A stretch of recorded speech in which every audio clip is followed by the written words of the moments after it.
Welcome to mega debate. నా పేరు రహీం. గత కొద్ది రోజులుగా దేశవ్యాప్తంగా ఎటు చూసిన సెలబ్రిటీల నుండి రాజకీయ ప్రముఖుల వరకు ఆధ్యాత్మిక ప్రాంతాలతో సహా ఎటు చూసిన బాంబు బెదిరింపు కాల్స్, మెయిల్స్ ఎక్కువైపోయినాయి ఈ మధ్యకాలంలో. సరే, ఒక పక్క దేశం మొత్తం ఉలిక్కిపడేలా ఈ బాంబు బెదిరింపు కాల్స్, మెయిల్స్ ఒక పక్క అయితే, దీన్ని కొట్టిపారేద్దామా, గాలి వార్తలు అనుకుందామా, ఆకతాయిల పని అనుకుందామా ఏమో. గతంలో ఇలాగే ఆకతాయిల పనిని 1-2 సార్లు కాల్స్ వచ్చిన తర్వాత బాంబు బ్లాస్ట్ అయిన సందర్భాలు ఉన్నాయి. సరే పోనీ, మనం చిన్నప్పుడు చదివినటువంటి అమ్మో పులి అదుగో పులి లాంటి కథలా మనం తీసిపారేద్దామా? చివరికి అది నిజమైతే ఈ విధంగా ఇటు ఇంటెలిజెన్స్, ఇటు పోలీసులకు మాత్రం ముచ్చెమటలు పెడుతున్నాయి ఈ ఫేక్ మెయిల్ కాల్స్. మళ్ళీ దీన్ని కొట్టిపారేద్దామా? ఈ కాల్స్ నిజం అనుకుందామా? తర్వాత చూస్తే అసలు దేనికి వీళ్ళ ఉద్దేశం ఏంది? ఎందుకు ఈ ఫేక్ మెయిల్స్ సృష్టిస్తున్నారు? భవిష్యత్తులో ఇలాంటివి జరిగే ప్రమాదం ఉందా? అసలు రాష్ట్రంలో ఏం జరుగుతున్నాయి? ప్రధానంగా ఇటు చూస్తే పక్క తమిళనాడు, ఇటు పక్క తెలుగు రాష్ట్రాలతో పాటు దేశవ్యాప్తంగా ఈ ఫేక్ మెయిల్స్ ఎక్కువైనాయి బాంబు బెదిరింపు సంబంధించి. దీని గురించి ఈరోజు మనతో పాటు డిస్కస్ చేయడానికి డిబేట్లో సిద్ధంగా ఉన్నారు డాక్టర్ కిషోర్ గారు. ఇంటలెక్చువల్గా మన కిషోర్ గారు సిద్ధంగా ఉన్నారు. కిషోర్ గారు నమస్తే అండి. నమస్కారం సార్. కిషోర్ గారు, మనం చూస్తున్నాం గత కొద్ది రోజులుగా ఎటు చూసినా ఈ బాంబు బెదిరింపు మెయిల్స్ అనేవి ఎక్కువైనాయి. గతంలో కాల్స్ ఉన్నాయి, ఇప్పుడు మెయిల్స్, ఈ కాల్స్ కూడా వస్తున్నాయి. దీనికి సంబంధించి ఎందుకు అంటే, దీన్ని మన ఆకతాయిల పని చూసుకుందాం అనుకుంటే ఏమో ఎప్పుడు ఎలాంటి పరిస్థితులు దాపురిస్తాయో తెలియదు. ఈ విధంగా మనం గతంలో చూసాం, పోలీస్ స్టేషన్లో లేకపోతే తర్వాత రైల్వే స్టేషన్స్లో ప్రధానమైన భవనాల్లో ఇలాంటి వింటుంటాము. అలాంటి జరిగిన సందర్భాలు ఉన్నాయి, జరగని సందర్భాలు ఉన్నాయి. కానీ ఈ మధ్య కాలంలో మరి సినీ సెలబ్రిటీల స్థాయి నుంచి రాజకీయ నాయకులు, ఆధ్యాత్మిక ప్రాంతాలు ఎక్కువైపోయినాయి కాల్స్. దీన్ని ఎలా తీసుకోవాలి? దీన్ని కొట్టిపారేద్దామా, లేకపోతే అసలు దీన్ని ఎక్కడ లోపం జరుగుతుంది? ఏమంటారు? ముందుగా మెగా 9 టీవీ ప్రేక్షకులందరికీ కూడా నమస్కారం అండి. మనం రాజీవ్ గాంధీ హత్య కేసు చూసినప్పుడైతే, రాజీవ్ గాంధీ గారు వైజాగ్ నుంచి బయలుదేరే ముందు ఒక ఫోన్ కాల్ వచ్చింది. అక్కడికి బయలుదేరే ముందు ఫోన్ కాల్ వచ్చి రాజీవ్ గాంధీ బతుకున్నారా అన్న కాల్ వచ్చింది. వాళ్ళు అట్లాగే అదేం ఉండదులే, ఏదో ఫేక్ కాల్ అంటే తీసుకున్నారు. కానీ తర్వాత జరిగిన పరిణామాలు మనకు తెలుసు. రాజీవ్ గాంధీ గారిని శ్రీపెరంబూర్లో చంపేది. కాబట్టి ఫేక్ కాల, ఒరిజినల్ కాల అనేదానికంటే కూడా ఏదైనా ఇటువంటి వచ్చినప్పుడు స్టిల్లెంట్ యాక్షన్ తీసుకోవడం, అది ఇప్పుడు చేస్తున్నారు. ఆల్రెడీ పోలీసులు అడగడం, తనిఖీలు పడుతున్నారు, జల్లీలు పడుతున్నారు, ఇవన్నీ చేస్తున్నారు.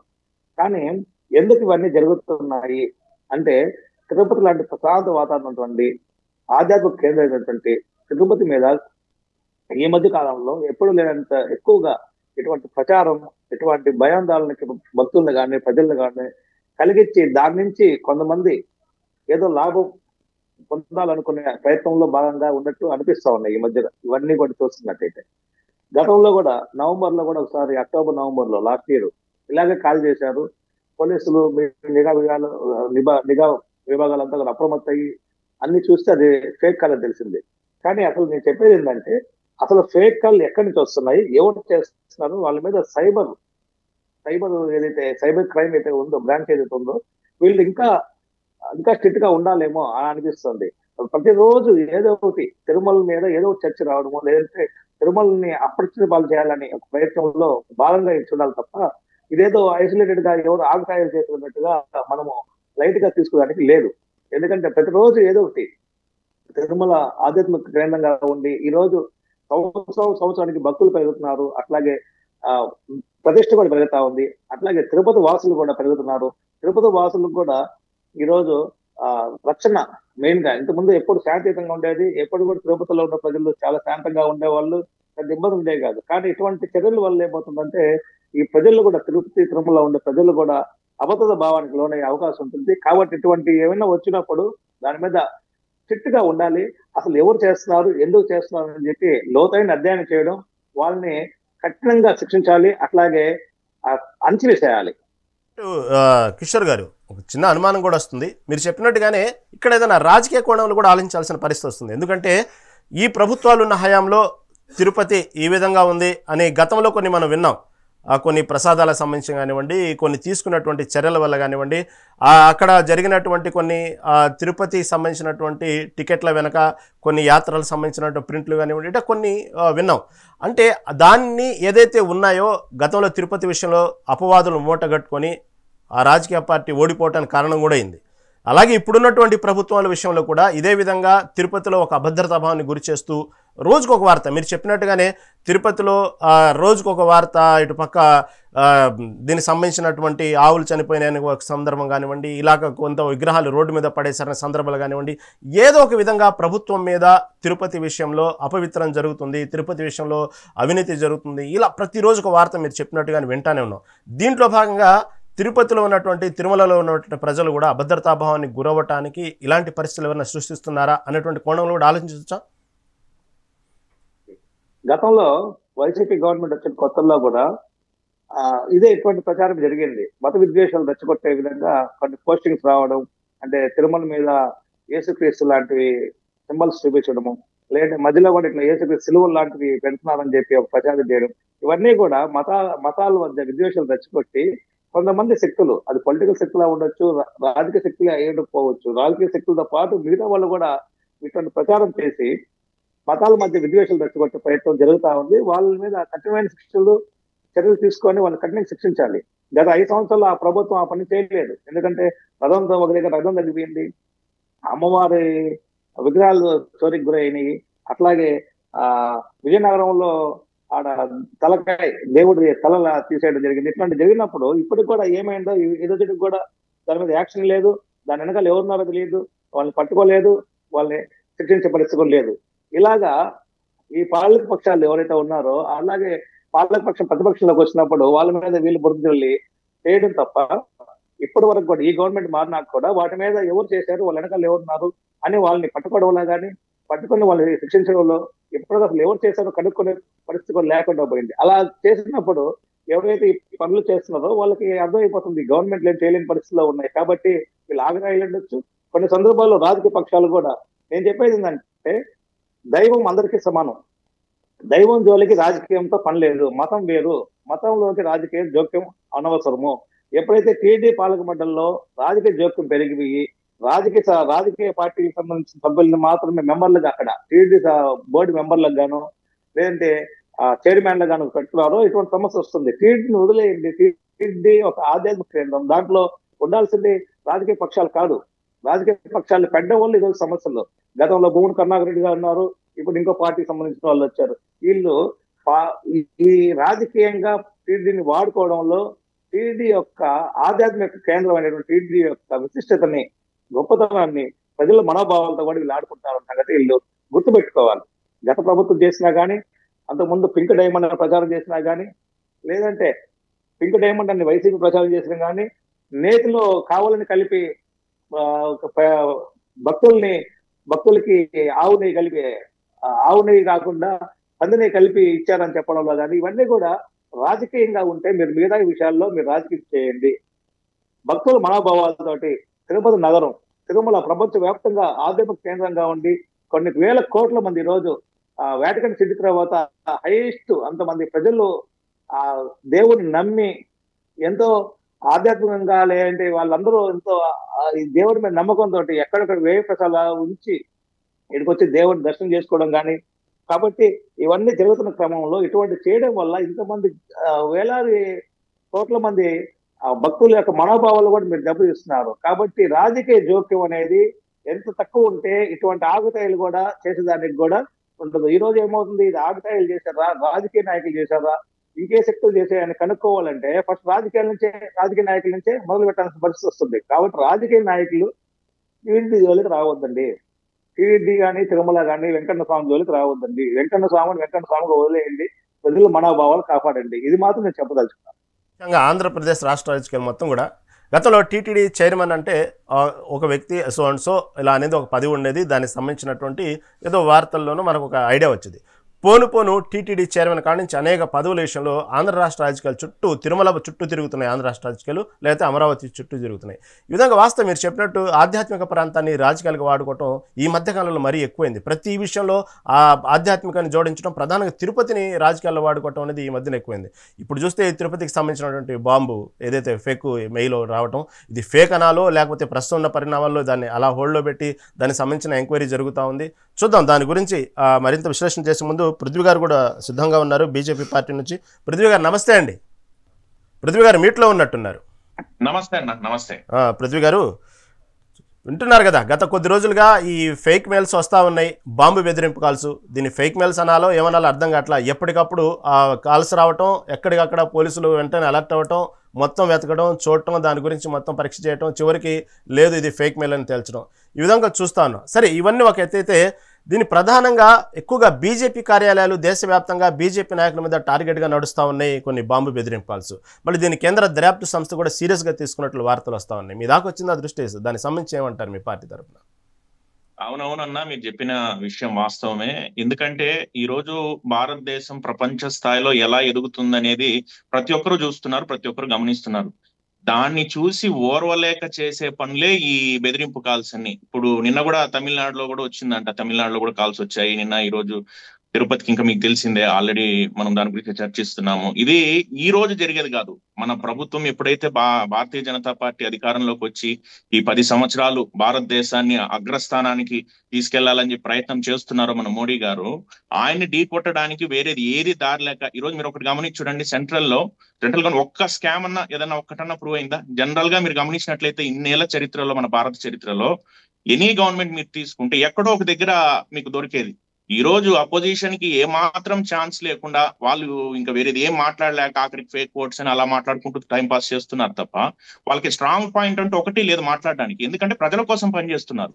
మోడీ గారు ఎంతసేపు ఏంటంటే భారతదేశాన్ని మనం ప్రపంచ పటంలోనే టాప్ మోస్ట్ పొజిషన్ తీసుకురావాలి అనే ఒక దీంట్లో పనిచేస్తున్నప్పుడు దాన్ని దెబ్బ కొట్టడానికి, ప్రజల మనోధైర్యాన్ని దెబ్బ కొట్టడానికి ఫేక్ కాల్స్ ద్వారా మన ఎదుగుదలని ఓర్వలేని వాళ్ళు చేసే పని అని నేను అనుకుంటాను తప్ప వేరేదేం ఉండకపోవచ్చని. దీని మీద పోలీసు సంస్థలు కూడా దర్యాప్తు చాలా గట్టిగా చేస్తున్నారు. మన తిరుపతి ఎస్పీ గారి గురించి కూడా మీకు తెలిసిన విషయమే, చాలా గట్టిగా ఆయన పనిచేస్తున్నారు. ఈవెన్ బ్రహ్మోత్సవాలు కూడా చాలా బాగా జరిగాయి.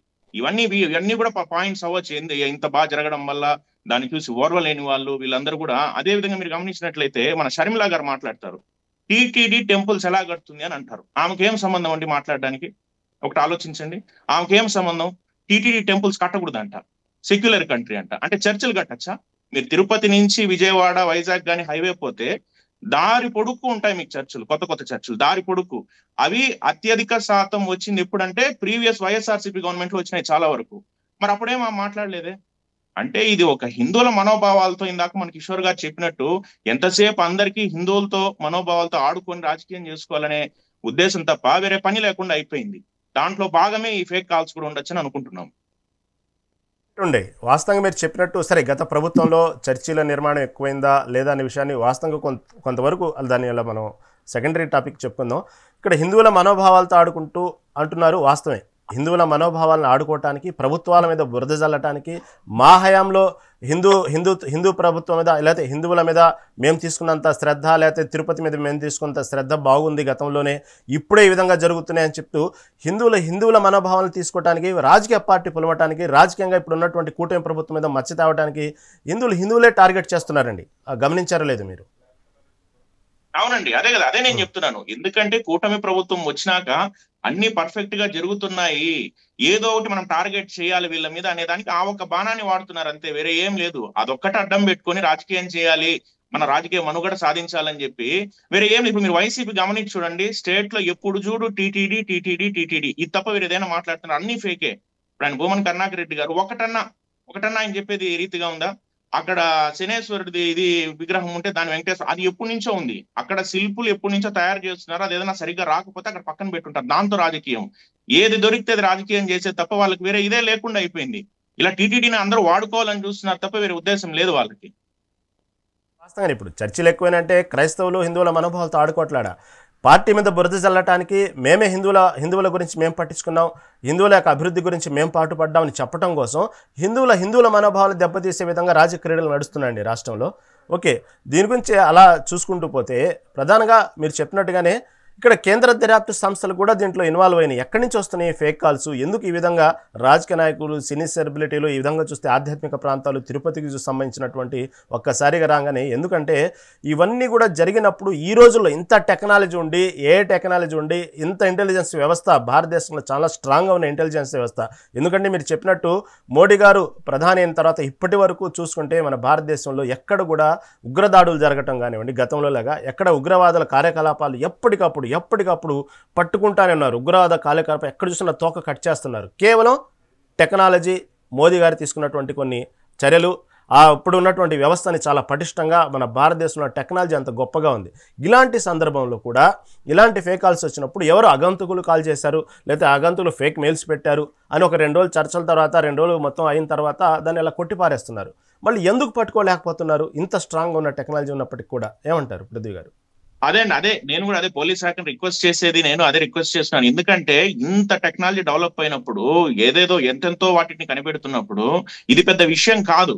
కానీ ఎందుకు వాళ్ళు దాన్ని గోప్యంగా ఉంచుతున్నారా, లేకుంటే దాన్ని ఏమన్నా తెలియపరచకుండా ఉండాల్సిన ఏదైనా వాళ్ళకైనా ఇన్ఫర్మేషన్ ఉందా, జాగ్రత్తగా ఉండమని చెప్పారు అనేది మనకు తెలియాల్సింది. పోలీస్ శాఖ దీని మీద చాలా గట్టిగా ప్రయత్నిస్తే మాత్రం అదేం పెద్ద విషయం కాదు. ఎక్కడి నుంచి వస్తుంది ఆ నెంబర్ ట్రేస్ చేయడం చాలా సింపుల్. అది ఎందుకు చేస్తున్నారు, వాళ్ళ ఉద్దేశం ఏంది, వాళ్ళు ఇంట్రాగేట్ చేసి తెలిసిపోతుంది.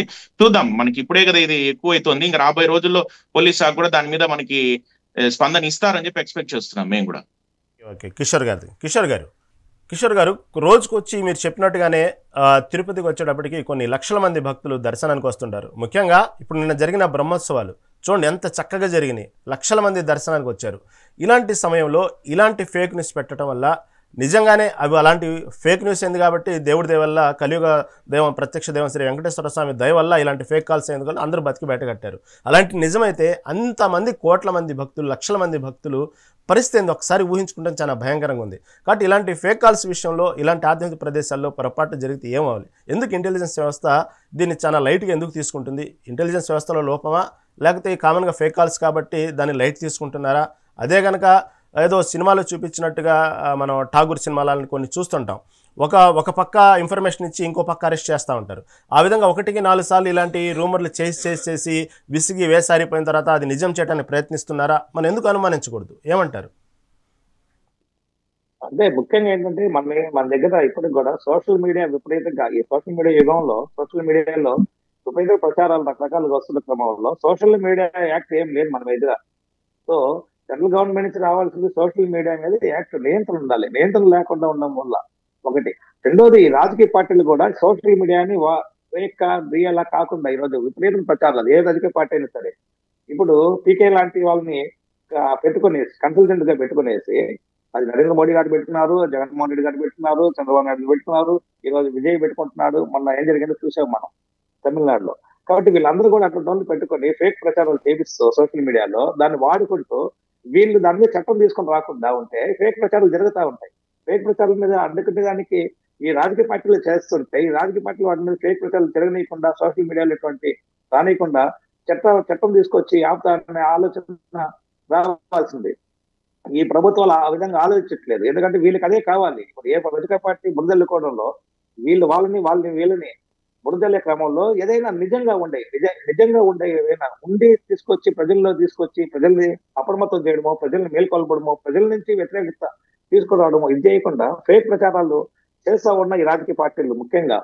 కాబట్టి ఫస్ట్ మనకు కావాల్సిందంటే ఇట్లాంటి ఫేక్ ప్రచారాలు కానీ, ఇట్లాంటి సైబర్ లాస్ ఇంకా స్ట్రిక్ట్ చేయాలి. అట్ ద సేమ్ టైం చాలా వరకు కూడా ఈ సోషల్ మీడియా మీద కూడా నియంత్రణ ఉండాలి. నియంత్రణ లేనప్పుడు విచ్చలవిడితనం అయిపోయి ఎవరికి నచ్చింది కూడా పోస్ట్ చేయడం, అది షేర్ చేయడం, అది వాస్తవమా కాదో తెలియకుండా ఆ వాస్తవాలు అసలు చెక్ చేస్తే మనకు అసలు సోషల్ మీడియాలో ఫ్యాక్ట్ చెక్ అనేది లేదు.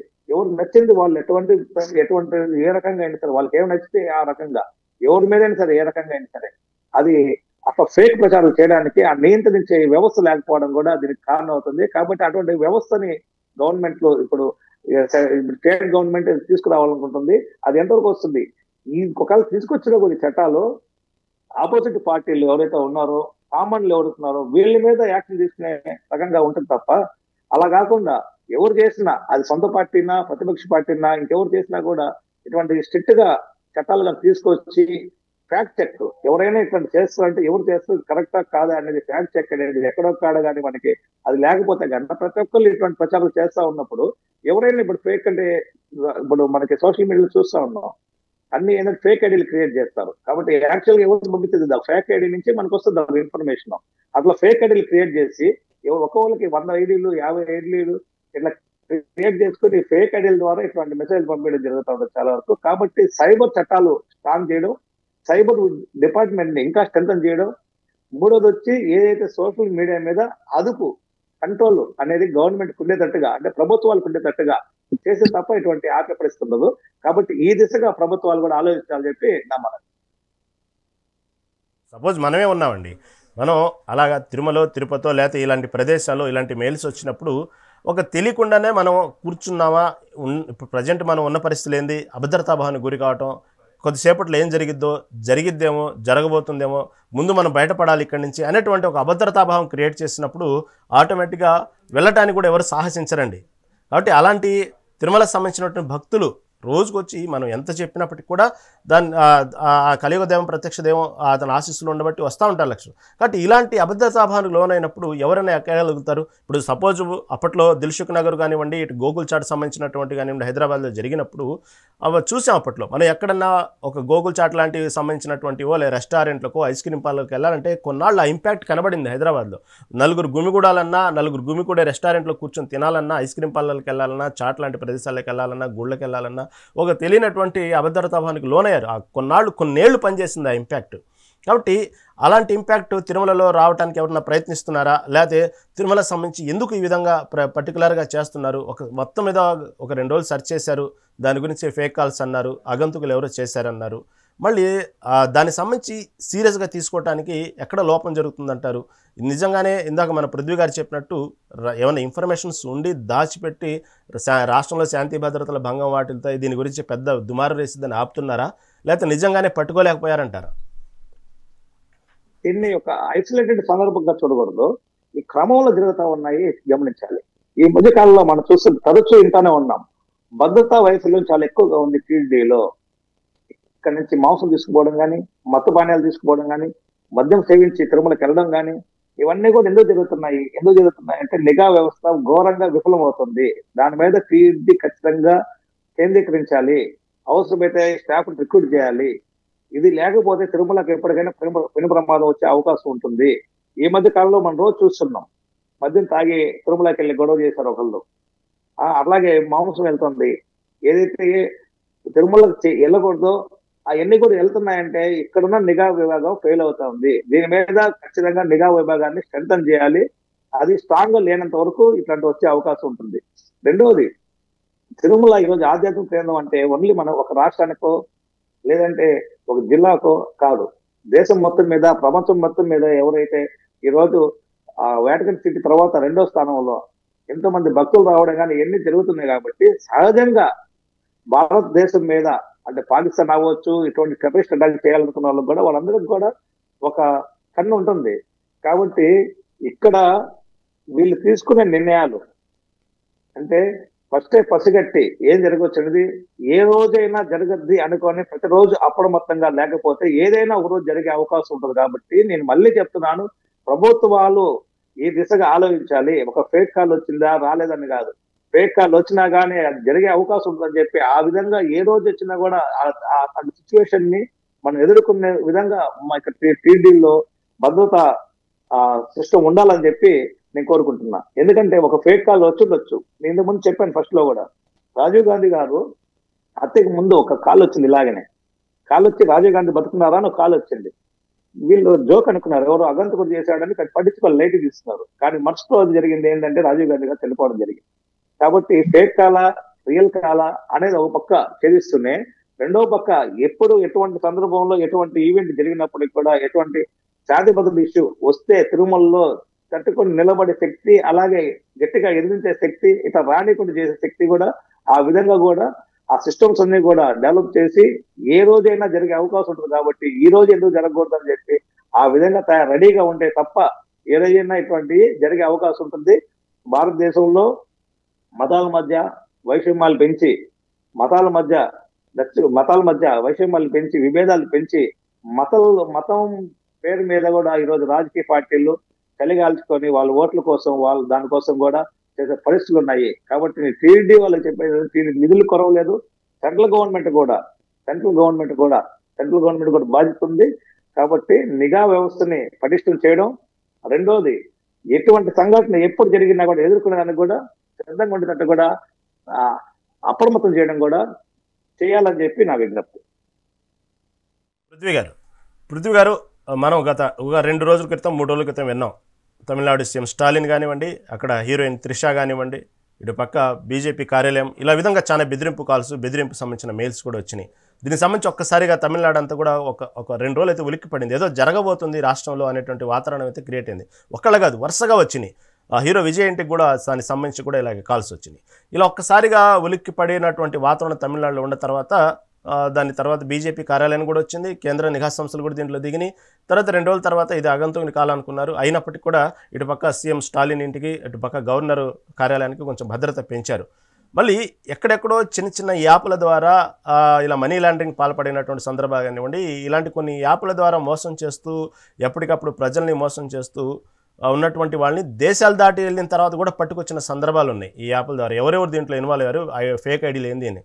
కానీ ఇంత విధంగా జరుగుతుంటే కేంద్ర నిఘా సంస్థలు కూడా తమిళనాడులో దిగి బీజేపీ కార్యాలయాన్ని కూడా కట్టుదిట్టమైన భద్రత ఏర్పాట్లు చేసిన తర్వాత కూడా అక్కడ ఆ రోజు కనుక గత 3-4 క్రితం కనుక ఏ విధంగా అయితే ఇంటెలిజెన్స్ డిపార్ట్మెంట్, పోలీస్ శాఖను దిగి ఆ ఫేక్ సంబంధించిన మెయిల్స్ ఎక్కడి నుంచి వచ్చినాయి, కాల్స్ ఎక్కడి నుంచి వచ్చినాయి పట్టుకున్నట్టయితే ఈరోజు ఆంధ్రప్రదేశ్లో ఇలాంటి చేయడానికి కొంచెం సాహసం చేయడానికి వెనకాడేవాళ్ళు. అవునంటారా కాదంటారా? అన్న, నేను ఈ విషయానికి వస్తే ఇప్పుడు పోలీస్ శాఖ ఖచ్చితంగా దీనికి సంబంధించిన ఇన్ఫర్మేషన్ అంతా వాళ్ళ దగ్గర ఉంటుంది.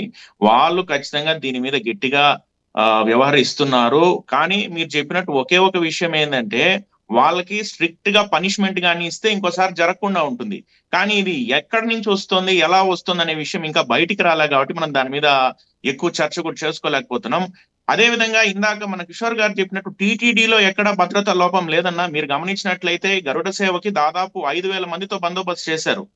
కొన్ని లక్షల మంది వచ్చారు. రికార్డ్ బ్రేక్ అయింది. మొన్న వచ్చిన భక్తులు ఇంతవరకు ఎప్పుడు రానంత విధంగా దాదాపు 5 లక్షల పైచిలకు వచ్చారని చెప్పనుంది. టీటీడీలో ఎక్కడ నిఘా వైఫల్యం లేదు.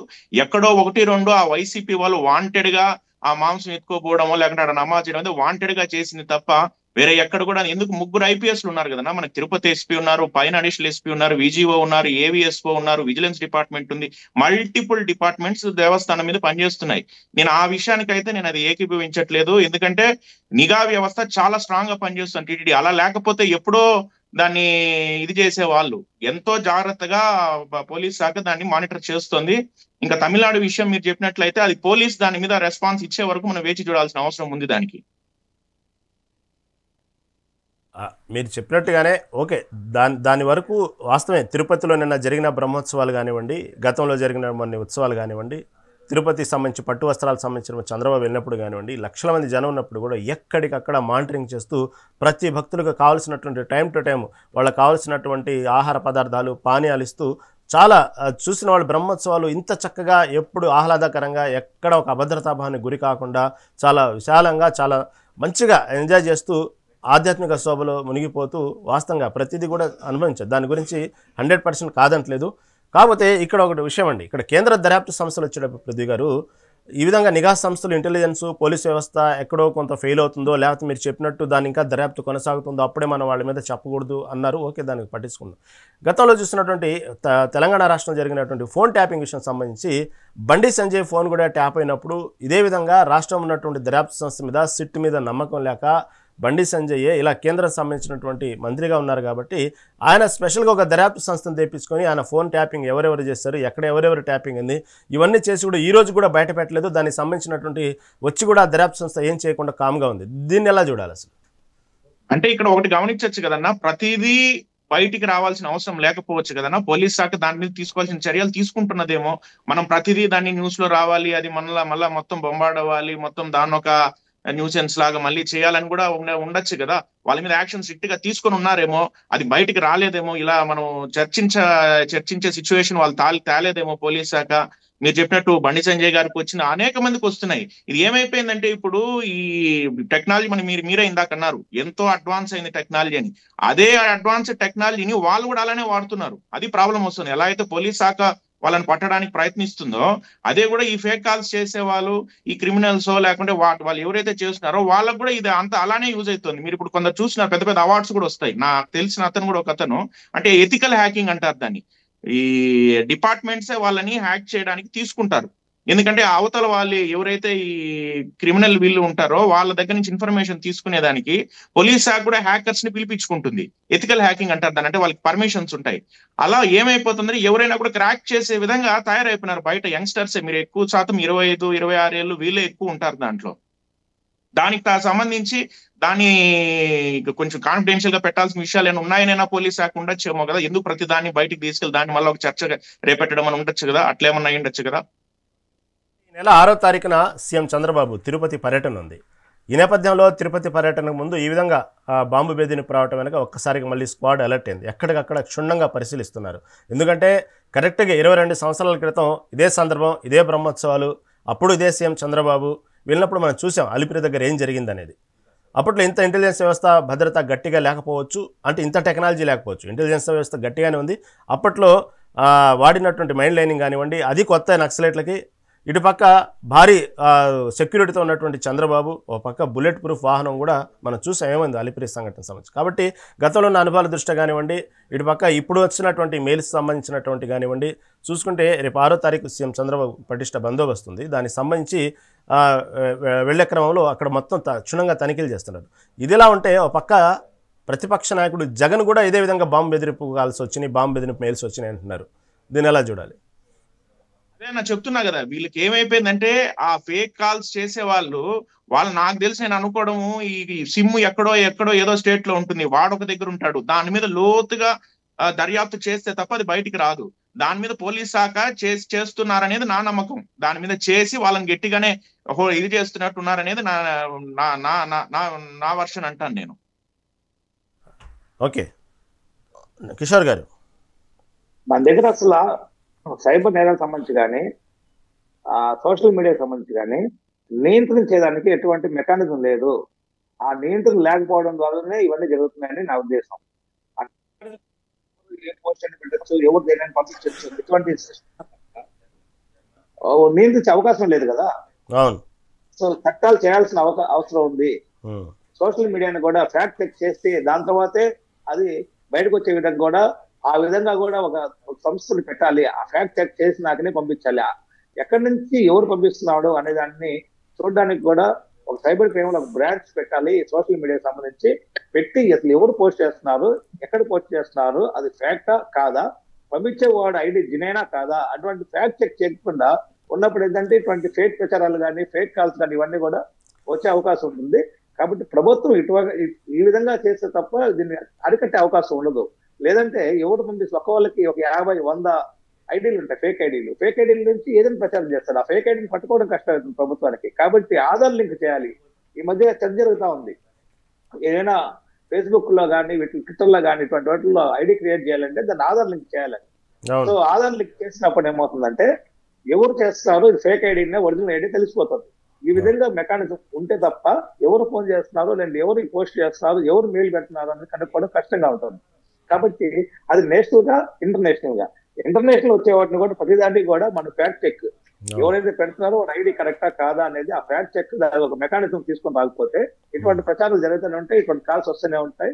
అది ఫేక్ అనే దానికి కూడా మన ఫేక్ కాదా అని నిర్ధారించుకునే పనిలోనే ఇటువంటి సంఘటనలు జరిగే అవకాశాలు కూడా ఉంటాయి. కాబట్టి ఇటువంటి ఒక మెకానిజం ప్రభుత్వం తీసుకొని రావాలి దేశవ్యాప్తంగా. అవునవును కిషోర్, మీరు చెప్పిన వాటిని నేను ఏకీభవిస్తున్నాను. ఎందుకంటే 2 రోజుల క్రితం సిపి ఆనంద్ గారు ప్రెస్ మీట్ పెట్టారు, మీకు తెలుసు, అందరు వార్తల్లో చూస్తుంటారు. ఏదైతే వేల కోట్ల నష్టం సినీ ఇండస్ట్రీకి, టాలీవుడ్ కాదు దేశవ్యాప్తంగా ఉన్నటువంటి అనేక టాలీవుడ్, హాలీవుడ్ ఏదైనా సంబంధించినట్టు ప్రతి ఇండస్ట్రీలో కూడా వేల కోట్ల నష్టం. కేవలం ఒక వ్యక్తి ఇంట్లో కూర్చొని పైరసీ చేస్తూ ఇంటి చుట్టూ 22 సీసీ కెమెరాలు పెట్టుకుని సరదాగా ఓన్లీ నైట్ షిఫ్ట్ చేసుకుంటూ ఒక ఇంట్లో కూర్చొని కోట్లు సంపాదిస్తున్నారు. మీరు చెప్పినట్టుగానే ఈ పైరసీని పట్టుకోవాలంటే తలకిందులైపోయారు. గతంలో ఒక జమానాలో ఇదే విధంగా సీడీలు ఉండేవి. ఎక్కడి నుంచి సీడీలు ఎక్కడ తయారు చేస్తున్నారు పట్టుకోవటానికి కొన్ని సంవత్సరాలు పట్టింది. సినిమా రిలీజ్ అవ్వటం, వెంటనే సీడీలు మార్కెట్లోకి రావటం. ఇంత వేల కోట్లు పెట్టి, 100 కోట్లు పెట్టి, అప్పట్లో అంటే లక్షలు పెట్టి నిర్మాతలు ఉండేవాళ్ళు. ఎక్కడికక్కడ చూస్తే వాళ్ళ జీవితాలు మొత్తం బలై కొంతమంది నిర్మాతలు అయితే ఆత్మహత్యలు చేసుకునే సందర్భాలు కూడా ఉన్నాయి. అప్పుడు ఫేక్ సీడీలు ఉండేవి. ఇప్పుడు చూస్తే ఈ విధంగా ఉన్నటువంటి హైలీ టెక్నాలజీ వాడి భారీగా వెంటనే వెబ్సైట్లో మూవీలు రిలీజ్ చేయటం, ఈ విధంగా మనం చూస్తున్నాం. వాస్తవం మీరు చెప్పినట్టు ఈ ఫేక్ ఐడీలు, ఫేక్ల ద్వారా ఈ పైరసీ సినిమాలు క్రియేట్ చేసి వెంటనే సినిమా రిలీజ్కు ముందే ఆ వెబ్సైట్లో పెట్టిన సందర్భాలు ఉన్నాయి. రిలీజ్ అయిన కొన్ని గంటల్లోనే మనకు బస్సుల్లో ఎక్కడ పడితే అక్కడ ఫోన్లో ప్రత్యక్షమైన సినిమాలు ఉన్నాయి. లక్షల కోట్ల నష్టమైన సందర్భాలు ఉన్నాయి. ఈ విధంగా చూస్తే వాస్తవమే టెక్నాలజీ ఇందాక పృథ్వీ గారు చెప్పినట్టు కూడా వాళ్ళు కూడా హైలీ టెక్నాలజీ ఫాలో అవుతున్నారు. ఈరోజు ఈ టెక్నాలజీ ఫాలో అయ్యారే అనే వాళ్ళు మొత్తం తీగలాగే డొంకంతా కదిలి మొత్తం పట్టుకునే లోపు ఇంకో టెక్నాలజీని ఫాలో అవుతున్నారు. అసలు విస్తుపోయేది నిజాలన్నమాట. ఏ విధంగా వాళ్ళు సినిమాని రికార్డ్ చేస్తారు ఎన్ని వింటా ఉంటే చాలా అసలు పోలీసులకే అంతు చిక్కలేదు. ఇప్పుడు చూస్తే ఐబొమ్మ సంబంధించిన అతను ఈ విధంగా చిన్న ఫోన్లు ఎలా రికార్డ్ చేస్తారు, స్టాండ్ బై ఎలా రికార్డ్ చేస్తారు, మనకిచ్చే పాప్కార్న్ డబ్బాల నుంచి ఎలా రికార్డ్ చేస్తారు, దాన్ని ఎంత హెచ్డి క్వాలిటీతో తీసుకొస్తున్నారంటే చాలా చూస్తున్నాయి. ఇలాంటి టెక్నాలజీ ఎప్పటికప్పుడు సవాల్గా మారుతుంది సైబర్ క్రైమ్ల గురించి. ఏమంటారు? అది దీన్ని సెపరేట్ విభాగాన్ని క్రియేట్ చేయాలి నేషనల్ వైడ్ గా. సో కోఆర్డినేషన్ తోటి ప్రతి స్టేట్, ప్రతి జిల్లా, ప్రతి టౌన్ వీళ్ళందరూ కూడా కోఆర్డినేట్ చేసి సైబర్ క్రైమ్ అనేది సెపరేట్ ఒక మినిస్ట్రీ పెట్టి సైబర్ క్రైమ్ మీద ఒక మినిస్ట్రీ పెట్టాలి. అట్లాగే ఉన్నత స్థాయిలో దేశవ్యాప్తంగా కూడా దానికంటూ ఒక శాఖను పెట్టి దానికి కావాల్సినటువంటి స్టాఫ్ ని ఇవ్వడం, దానికి కావాల్సిన నిధులు ఇస్తే మన వాళ్ళు కూడా చేస్తారు. యాక్చువల్ గా మామూలు పోలీసింగ్ ఉన్న వాళ్ళనే దీంట్లోనే కొంతమంది తీసుకొని సైబర్ క్రైమ్ కేసి వీళ్ళతోనే ఈ పని చేస్తారు. ఆల్రెడీ మనకున్న పోలీస్ వ్యవస్థలో పోలీస్ రిక్రూట్మెంట్ తగ్గిపోయి ఈరోజు రిటైర్డ్ అయిపోయి నాకు వాళ్ళ పోస్టులో వేరే వాళ్ళు రాక ఈరోజు ఆల్రెడీ మనకి పెరిగిన జనాభాకి సరిపడా పోలీస్ వ్యవస్థ లేదు. ఇలా లేని సందర్భంలో ముందే మళ్ళీ వాళ్ళకి ఎక్స్ట్రా బడ్డీని అవ్వడం వల్ల దేని మీద కాన్సన్ట్రేట్ చేయగలుగుతారు పోలీసులు అయినా కానీ.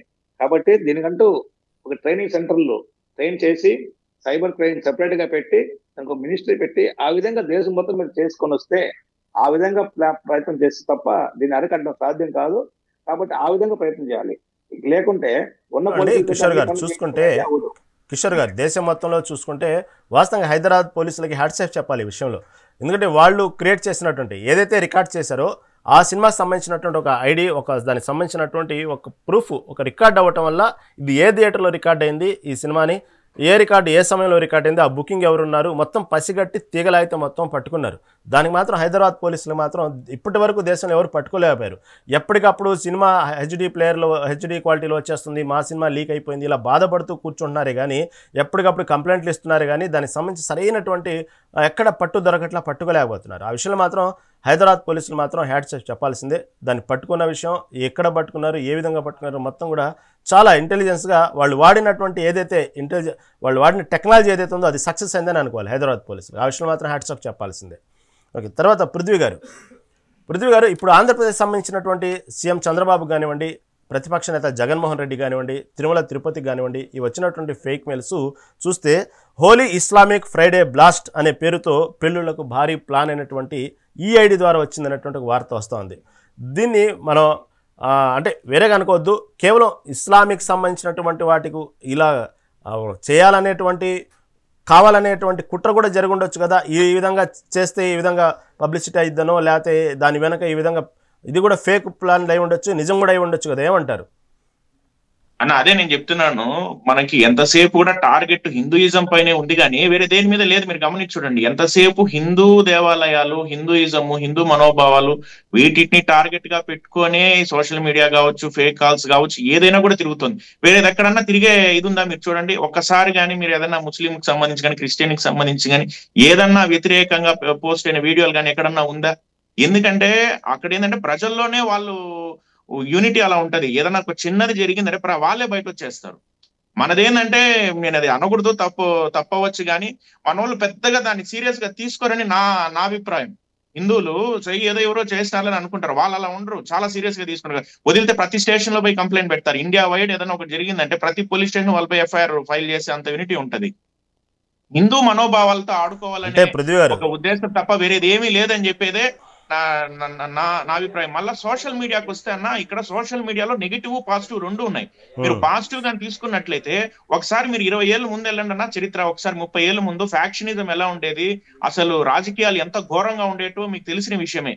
ఈ రోజు ఎందుకు ప్రతి ఒక్క రాజకీయ నాయకుడు భయపడుతున్నాడు? ఎందుకంటే ఒక రాజకీయ నాయకుడికి ప్రతి ఒక్కరి ఒంట్లో ఈ ఫోన్ చూస్తేనే ఒక భయం ఉంది. కావాలంటే మీరు గమనించండి, ఎందుకంటే ఎక్కడ ఏం రికార్డ్ చేసేస్తారో, ఎవరి మీదన్నా ఒక చెయ్యి వేయాలి, ఒక మీద చెయ్యి వేసి కొట్టాలని అనుకుంటే కూడా ఇమీడియట్ గా వీడియో తీసి పెట్టేస్తాడు, మన మీద యాక్షన్ తీసుకుంటారు పోలీసు వాళ్ళనే ఒక భయం ప్రతి ఒక్క మనిషిలో ఉంది. ఇప్పుడు నేను నిన్న మొన్న కూడా కార్యకర్తలతో మాట్లాడుతుంటే టాపిక్ లో అదే వచ్చింది. ఎందుకంటే ఫోన్ వచ్చిన తర్వాత, సోషల్ మీడియా వచ్చిన తర్వాత పాజిటివ్ కూడా ఉంది. నెగిటివ్ యాంగిల్ ఇందాక కిషోర్ గారు చెప్పినట్టు నెగిటివే చూసుకుంటే మనకి అవన్నీ ఆయన చెప్పిన పాయింట్స్ ని నెగిటివ్ యాంగిల్ లో రావచ్చు. పాజిటివ్ తీసుకుంటే ప్రజలకి ఏదైనా జరిగితే ఇమీడియట్ గా మనం చూడగలుగుతున్నాం కదా. ఈరోజు న్యూస్ వచ్చేస్తుంది, ఏదైనా ఒక చిన్న పొరపాటు జరిగినా, ఏదైనా హెరాస్మెంట్ జరిగినా, ఎవరి మీద భూ కబ్జా చేసినా, లేకపోతే రౌడీజం చేసినా ఎక్కడ కూడా జీరో అయిపోయింది. మీరు గమనించి చూసారా? ఇప్పుడు చంద్రబాబు నాయుడు గారి బాంబ్ బ్లాస్ట్ విషయం చెప్పారు మీరు. అప్పట్లో నక్సలిజం ఎంత స్ట్రాంగ్ ఉండేది, ఇప్పుడు ఉందా అలా? ఇప్పుడు నక్సలిజం లేదు కదా, అంత స్ట్రాంగ్ గా లేదు కదా.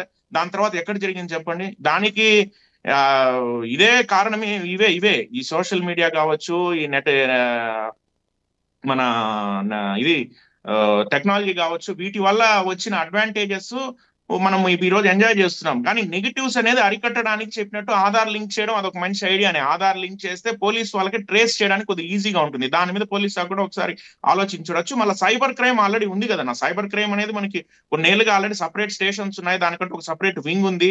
ఇప్పుడు కొన్ని లక్షల మంది కొన్ని కోట్లు పోగొట్టుకుంటున్నారు. మీరు రెగ్యులర్ గా న్యూస్ చూస్తుంటారు, ఒక ఆర్టిఫిషియల్ కోర్ట్ చూపిస్తారు మీకు. ఇదే మరి మీరు లైవ్ లోకి వచ్చి కూర్చుంటే ఒక జడ్జి కూర్చొని ఉంటాడు, ఒక లాయర్ ఉంటాడు, ఒక పోలీస్ ఉంటారు. అండ్ మీకు ఒక పార్సల్ వచ్చింది, మరి మీకు ఇది వచ్చింది, మీ దాంట్లో ఏదో వచ్చింది, డ్రగ్స్ వచ్చింది, అందువల్ల మీ మీద కేసు పెట్టారు అని చెప్పి ఒక ఎదుటి మనిషిని నమ్మించి మోసం చేసి వాళ్ళు ఇమీడియట్ గా కొన్ని లక్షలు ఈ కేసు క్లోజ్ చేయాలంటే మీరు ఇంత అమౌంట్ ఇవ్వాలని చెప్తే మోసపోయిన వాళ్ళు ఎందరో ఉన్నారు. తిరుపతిలోనే కొన్ని 100 మంది ఉన్నారు. అనేక కేసులు కూడా రిజిస్టర్ అయినాయి. సో దాని మీద చెప్పినట్టు సపరేట్ మినిస్ట్రీ అనేది అది కూడా ఒక మంచి ఐడియానే. అలాంటివి ఏదైనా చేస్తే ఇంకా టైట్ చేయొచ్చు అని అనుకుంటున్నాను.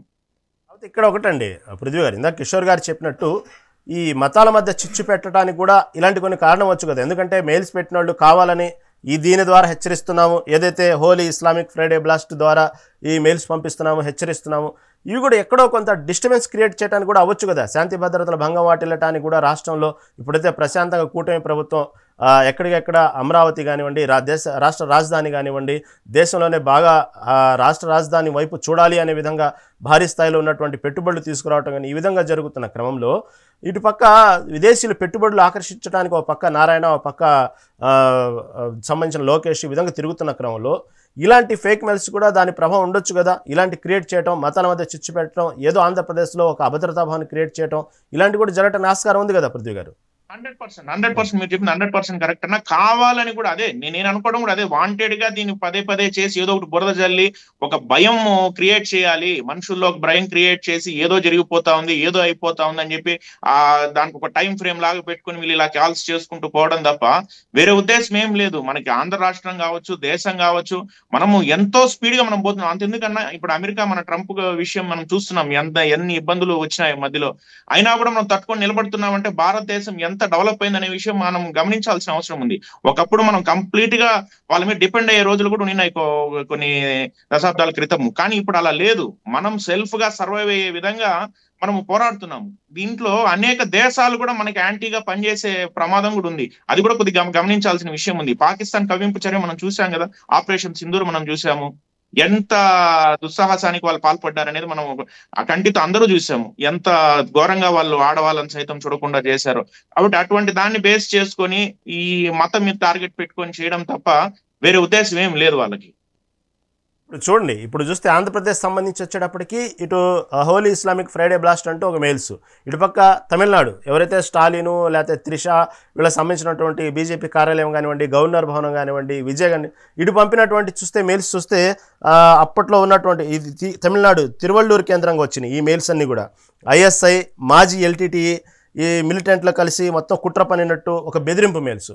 ఇటు చూస్తే అటువంటి వాతావరణం. ఇవన్నీ కూడా ఎక్కడికక్కడ నిజంగానే ఒక అభద్రతా భావానికి, మతాల మధ్య చిచ్చు పెట్టడానికో ఇలాంటి కారణాలు కూడా కనబడతా ఉన్నాయి. ఇటు పక్క చూస్తే ఆంధ్రప్రదేశ్లో ఇదే విధంగా, అటు చూస్తే తమిళనాడులో కూడా ఇలాగే దీనికి సంబంధించినటువంటి ఆ ఐడి ద్వారా మెయిల్స్ వస్తూ ఉన్నాయి. దీన్ని ఓవరాల్గా చూసుకుంటే మీరు చెప్పినట్టుగానే మన రాష్ట్రానికి సంబంధించినటువంటి పరిస్థితుల్లో రాజకీయ కోణాలు ఆలోచించినా ఇలాంటి కావాలని ఫేక్ ప్రచారాలు జరుగుతూ ఉంటాయి. ఒక పక్క నిజమయ్యేటువంటి సందర్భాలు కూడా ఉన్నాయి. గతంలో చూసాం మనం, 1-2 సార్లు ఇలా మెయిల్స్ వచ్చి తర్వాత ఫేక్ కాల్స్ వచ్చి దీన్ని కాదులే ఇలాగే కొట్టిపారేసిన తర్వాత బ్లాస్ట్ అయిన సందర్భాలు కూడా కొన్ని ఉన్నాయి, మనం చూసాం. అలాగే రైల్వే స్టేషన్స్లో కూడా చూసాం. తర్వాత మొన్న రెండోసారి ముంబై హైకోర్టుకు సంబంధించిన కూడా బెదిరింపు కాల్స్ వచ్చినాయి. దీన్ని కొట్టిపారేయడానికి లేదు, ఇటుపక్క దానికి సంబంధించి ఏదో ఆగంతకుల కాలు లేకపోతే దీన్ని గాలి వార్తలకు కొట్టిపాడడానికి లేదు. ఈ విధంగా ఉన్నప్పుడు ఇంటెలిజెన్స్ వ్యవస్థ కూడా ఎప్పటికప్పుడు గట్టి పట్టుదలతోనే ఉంది. చూడాలి మళ్ళీ దీనికి సంబంధించి మీరు చెప్పినట్టుగానే రకరకాల ఆప్షన్స్ రకరకాల ముందుకు వెళ్తా ఉన్నారు. ఇప్పుడున్న టెక్నాలజీని బట్టి ఏదో ఒక విధంగా క్యాచ్ చేయాలనే పరిస్థితులు అయితే చూస్తూ ఉన్నారు. తర్వాత దీనికి సంబంధించి డాక్టర్ కిషోర్ గారు. రాజకీయ చర్చ కాదు కాబట్టి నేను మాట్లాడట్లేదు. ఉదయ్ గారు చెప్పిన దాంట్లో 2-3 విషయాల్లో నేను ఏకీభవించున్నాను. భారతదేశంగా బలంగా తయారడం వల్ల అమెరికా ఢీకొట్టట్లా. నరేంద్ర మోడీ గారు వచ్చిన తర్వాత మొత్తం ప్రైవేటైజ్ చేసి ఆదానికి అంబానీకి అన్ని అమ్మేస్తా ఉంటే భారతదేశం ఎలా బలపడుతుంది? బేసిక్ గా ఇప్పుడు పృథ్వీ గారు మాట్లాడితే కూడా నరేంద్ర మోడీ గారు ట్రంప్ సుఖాలు విధిస్తుంటే మాట్లాడట్లా, మౌనంగా ఉన్నాడు. మౌన మునిలాగా ఉన్నాడు ఈ రోజు కూడా. ఇది చేస్తామని చెప్పే ధైర్యం లేదు. కాబట్టి ఇద్దరు కలిసి ఒక ఉయ్యాల్లో ఊగి, ఇద్దరు ఫ్రెండ్సే కదా ఒకప్పుడు. ఈయన పోయి ఆ ట్రంప్ గెలవాలని చెప్పి ప్రచారం చేశారు కదా మోడీ గారు. కాబట్టి మనం బలంగా ఉండడానికి కారణం ఏంటంటే ఇప్పటికైనా కూడా చాలా సంస్థలు గవర్నమెంట్ ప్రభుత్వ రంగంలో ఉండడం వల్ల, వాటి కోసం కార్మికులు మిగతా వాళ్ళు స్ట్రైకులు చేసి వ్యతిరేకించి నిలబెట్టడం వల్ల, అంతే తప్ప ప్రైవేటీకరణ వల్ల భారతదేశం బలంగా లేదు. నరేంద్ర మోడీ గారు వచ్చినాక అన్ని ప్రైవేటైజ్ చేస్తారు. రైతులకి నల్ల చట్టాలు తేవడం కానీ, లేదంటే ఎయిర్వేస్ కానీ, వాటర్ వేస్ కానీ, హైవేస్ కానీ, రైల్వేస్ కానీ అన్ని దారాదత్తం చేశారు. తర్వాత స్కామ్లు ఏం జరగలేదని చెప్పారు. స్కామ్లు అంటే నీరవ్ మోడీ ఆడికి పోయాడంటే, లలిత్ మోడీ, ఇంతమంది మోడీలు స్కాములు చేసి భారతదేశంలో లేదు ఈ టైంలోనే, ముందు కాదు. కాబట్టి వీళ్ళు చెప్పేదానికి వేరు. తర్వాత మీ గవర్నమెంట్ హిందుత్వాన్ని కాపాడాలనుకుంటుంది చెప్తున్నారు కదా మీరు. మరి గత 5 సంవత్సరాల్లో రథాలు తగలబడినా కానీ ఎన్ని జరిగిన ఎందుకు బయట పెట్టలేకపోయారు? సెంట్రల్ లో మీ గవర్నమెంట్ ఉంది కదా, ఇప్పుడు కూడా మీ గవర్నమెంట్ ఉంది కదా, ఈ రోజుకి కూడా ఎందుకు బయట పెట్టలేకపోయారు? దోషులను ఎందుకు పట్టుకోలేకపోయారు? వాళ్ళని శిక్షించలేకపోయారు? మూడోది, హిందుత్వం మీద ప్రచారం జరుగుతుందన్నారు. హిందుత్వం మీద ప్రచారం జరుగుతుంటే హిందుత్వాన్ని కాపాడడానికి మీరున్నారని చెప్తున్న వాళ్ళు మీరు ఎందుకు ఆయన్ని బయట చేయట్లేదు? వాళ్ళు ఎందుకు పట్టుకోలేకపోతున్నారు? మీ వైఫల్యం కాదా? దీన్ని సమాధానం చెప్పాలి. కాబట్టి ఇక్కడ రాజకీయాలు వద్దనుకున్నాం కాబట్టి రాజకీయాలు మాట్లాడలేదు. మనం మాట్లాడుతుంది భారతదేశ సెక్యూరిటీ. భారతదేశం ఓవరాల్ గా మన సెక్యూరిటీ ఎప్పుడు పెరుగుతుంది? మన సెక్యూరిటీ ఎప్పుడు పెరుగుతుంది అంటే మనది దేశం, మన దేశం మనది అన్న ఫీలింగ్ ఉంటే వస్తుంది. బీజేపీ తీసుకునే చర్యల వల్ల అది తగ్గతా పోతుంది. అది తగ్గతా పోయినప్పుడే దేశం మీద నా దేశం అనేది పోతుంది. కాబట్టి సౌత్ ఇండియాని నార్త్ ఇండియాని డివైడ్ చేసి ఈరోజు సౌత్ ఇండియా మీద హిందీని తీసుకొచ్చి రుద్దాలని చూస్తే సౌత్ ఇండియా మొత్తం దక్షిణ భారతదేశం అందరూ వ్యతిరేకించినా కాగిని ఇలాంటి చర్యల వల్ల భారతదేశంలో ఇన్సెక్యూరిటీ వస్తుంది తప్ప సెక్యూరిటీ రాదు. కాబట్టి ఇట్లాంటి చర్యలు తీసుకోకుండా చేయాలి తప్ప ఇప్పుడు పాలిటిక్స్ మాట్లాడదలుచుకోవాలని మాట్లాడలేదు. మనకు కావాల్సింది ఏంటంటే ఏ రోజుకైనా సరే దీని వెనకాల ఎవరున్నారు వాళ్ళు పట్టడం, దాని వెనకాల కార్యకలాపాలను గట్టిగా శిక్షించడం, అలాగే కొత్త చట్టాలు తీసుకొచ్చి ఇట్లాంటి వాళ్ళ మీద కఠినమైన శిక్షలు జరిపితే తప్ప ఇటువంటి కంట్రోల్ అవ్వవు. ఓకే, పృథ్వీ గారు ఈ రాజకీయ నాయకులకు సంబంధించినటువంటి రాజకీయ నాయకులకి సెలబ్రిటీలకు వచ్చినటువంటి ఫేక్ కాల్స్ విషయంలో ఎక్కడికక్కడ భద్రత కట్టుదిట్టం చేశారు. కాబట్టి ఇక్కడ భద్రత కట్టుదిట్టం చేయటం ఓకే, మంచి పరిణామమే. ఎందుకంటే కేవలం మెయిల్స్ ద్వారానే బాంబు బెదిరింపులు అనేది కాకుండా ఏ విధంగా దాడిని జరగవచ్చు కదా. కాబట్టి ఆ అపాయంలో ఉన్నారు, పరిస్థితులు అయితే డేంజర్ జోన్లో ఉందన్నప్పుడు పరిస్థితి ఏ విధంగా సరే దానికి సంబంధించినటువంటి కట్టుదిట్టమైన చర్యలు తీసుకోవాల్సిందే. కాకపోతే ఇప్పుడు జరుగుతున్నటువంటి పరిణామాలు ఎప్పటికప్పుడు సెలబ్రిటీలు దానికి సంబంధించిన రాజకీయ నాయకులు వాళ్ళు ఎక్కడో దీనికి సంబంధించినటువంటి ఫేక్ మెయిల్స్ ఉన్నాయి, నాకు భద్రత లేదు, నాకు ప్రాణహాని ఉందని చెప్పి ఇంట్లో కూర్చున్న నాయకులు కాదు. ఇటు పక్క చూసిన స్టాలిన్ కానివ్వండి, విజయ్ కానివ్వండి, రేపు చంద్రబాబు నాయుడు 6వ తారీఖు తిరుపతి రాబోతున్నారు. ఇటువంటి పరిణామాల నేపథ్యంలో ఇప్పుడు వచ్చినటువంటి ఫేక్ కాల్స్ కనుక, ఈ ఫేక్ మెయిల్స్ కనుక రోజు రోజుకు ఇలా పెరుగుతున్న క్రమంలో దీనికి సంబంధించి ఇంటెలిజెన్స్ వ్యవస్థ ఇప్పటికే అది అంతా అగొంతులా ఫోన్ నుంచి కొట్టిపారేసింది. కాబట్టి ఇప్పుడు అందరూ ఎదురు చూస్తున్న విషయం ఏంటంటే ఒక్కటి కాదు, వరుసగా రోజుకోటి. ఇప్పుడు మన డిబేట్ అయిన తర్వాత కూడా ఏదో ఒక సెలబ్రిటీకి ఫోన్ కాల్స్, ఏదో ఒక సెలబ్రిటీకి మెయిల్స్ వచ్చేటువంటి పరిస్థితులు మనం ఎప్పుడప్పుడు చూస్తూ ఉన్నాం. దీన్ని తప్పుదారి పట్టించి వాళ్ళు కావాల్సినటువంటి గమ్యం ఏదో ఉందో, వాళ్ళకి టార్గెట్ ఉందో అది కంప్లీట్ చేసే పరిస్థితులు రాష్ట్రంలో, దేశంలో లేవంటారు. ఏమంటారు అన్న? ఫేక్ కాల్స్ కి సంబంధించి నేను ఇందాకే చెప్పాను, ఇప్పుడు ఫేక్ కాల్ అనేది చేయడం చాలా సులభం. అది ఒక ఫోన్ ఉంటే, ఒక సిమ్ ఉంటే వాడు ఒక ఫోన్ కొట్టి బెదిరించేస్తాడు. ఇప్పుడు దాంట్లో కొన్ని సీరియస్ గా తీసుకోవాల్సినవి ఉంటాయి, కొన్ని సీరియస్ గా తీసుకోవాల్సిన అవసరం లేనట్టు ఉంటాయి. నేను అందుకని ఏమంటానంటే వాళ్ళని కఠినంగా శిక్షించాలంటాను. ఫేక్ కాల్ తీసుకునే వాడికి ఇప్పుడు ఐపీసీ సెక్షన్ కింద ఏముందో ఆ క్రమమైన శిక్ష అతనికి పడుతుంది. అందువల్ల మళ్ళీ రిపీట్ అవుతుండొచ్చు. ఇప్పుడు ఫేక్ కాల్ అనేది ఒకప్పుడు వేరు, ఇప్పుడు వేరు. ఇప్పుడు పెరిగినటువంటి మన ఇది కావచ్చు, అన్ని విధాల ఇప్పుడు ఫేక్ కాల్ అనేది వస్తే ఎంత ప్రమాదము అనేది, ఎందుకంటే ఈ మీడియా కావచ్చు వీటన్నిటి మనం అందరూ ప్రచారం చేస్తారు కదా. ఇప్పుడు ఫేక్ కాల్ వచ్చిన మనకి ఎలా తెలుస్తుంది? టీవీలో ప్రతి దగ్గర వేస్తే అది ప్రజలందరికీ కొన్ని కోట్ల మందికి ప్రభావితం చేస్తుంది. ఇటువంటి తరుణంలో పోలీసు కూడా దాని మీద నివేదిక సమర్పించి వీళ్ళ మీద మాకు సెక్షన్స్ టైట్ చేయండి, ఎందుకంటే మేము పట్టుకొని తీసుకొస్తాము, వాడు మళ్ళీ బయట వచ్చి మళ్ళీ చేస్తాడు. కాబట్టి దాంట్లో చట్టంలో ఏదైనా చేంజెస్ తీసుకొచ్చి ఫేక్ కాల్ చేసేవాడిని స్ట్రిక్ట్ గా అతని మీద యాక్షన్ తీసుకునే విధంగా చేస్తే ఇవి తగ్గుతాయని చెప్పి నేను అంటాను. మళ్ళీ ఇంకో విషయం, ఇందాక కిషోర్ గారు చెప్పిన దానికి 80% నేను ఒప్పుకునే ప్రసక్తే లేదు, రాజకీయ ప్రసంగం కాకపోవచ్చు. కానీ నేను అన్నారు గారు చెప్తున్నాను, మోడీ గారి గురించి మాట్లాడే హక్కు ఆయనకు లేదు. ఎందుకంటే ఈ రోజు 3వ ప్రధానమంత్రి అయ్యారు ఆయన. ఒకసారి ఆయన ట్రాక్ రికార్డ్ చూడండి, ఎక్కడ కూడా ఆయన ఓటమి చెందలేదు, ఎక్కడ కూడా ఆయన ఓటమి చెందలేదు. ఈ రోజు జిఎస్టీ ఎవరు తెచ్చారండి? జిఎస్టీ ఎవరు తెచ్చారు? ఈ రోజు డిజిటల్ ట్రాన్సాక్షన్ ని కామెంట్ చేసినప్పుడు ఏమైంది? అప్పుడు ఏం మాట్లాడినారు? ఆ రోజు చిదంబరం గారు కామెంట్ చేయలేదా పార్లమెంట్ లో కూర్చొని? ఎలా చేస్తారు, ఒక కొబ్బరి బొండ కొట్టేవాడు ఎలా ట్రాన్సాక్షన్ చేస్తాడు, ఇది అసలు సక్సెస్ అవుతుందని? ఈ రోజు నేను తాగుతున్నా కొబ్బరి బొండం, నేను కొబ్బరి బొండ తాగుతున్నా, నేను జీపేలో పే చేసి కొబ్బరి బొండ తాగుతున్నా, జీపేలో పే చేసి టొమాటోలు కొనుక్కుంటున్నాను. ప్రతి ఒక్కటి డిజిటల్ ట్రాన్సాక్షన్ అయింది.